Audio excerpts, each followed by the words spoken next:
అమ్మయ్య, ఏది ఏమైనా రామలక్ష్మి పెళ్లి మాత్రం ఘనంగా జరిగింది.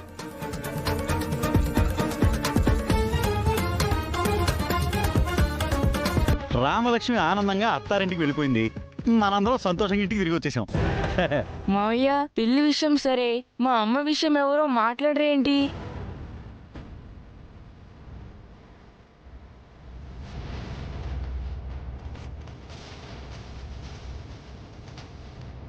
అవును, నిజమే. పార్వతి వెళ్ళేటప్పుడు కనపడలేదు, పెళ్లికి రాలేదు, ఇంట్లోనూ లేదు.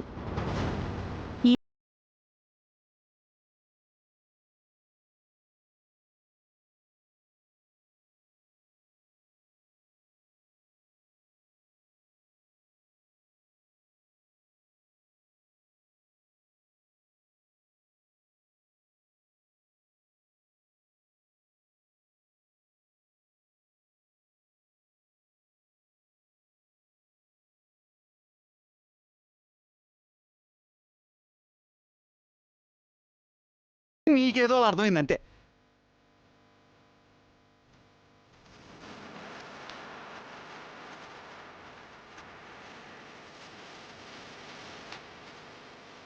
అవునవును, ఎప్పుడూ పానకంలో పుడకలా అందరికీ అడ్డుపడుతూ తిరిగేది.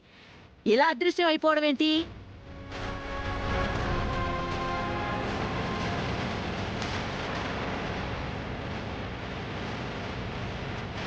శివ, నువ్వేం మాట్లాడవేంటి? పార్వతి మీద నువ్వేమైనా కోపడ్డావా? అయ్యో లేదన్నయ్య.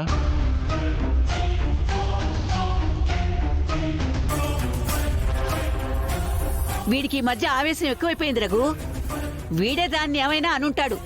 అది అలిగి వాళ్ళ పుట్టింటికి పోయి ఉంటుంది. అమ్మా, ఏంటమ్మా? అన్నయ్య, అసలు నేను పార్వతిని ఏం అనలేదు. మరి పార్వతి ఏమైనట్టు? ఎక్కడికి వెళ్ళినట్టు?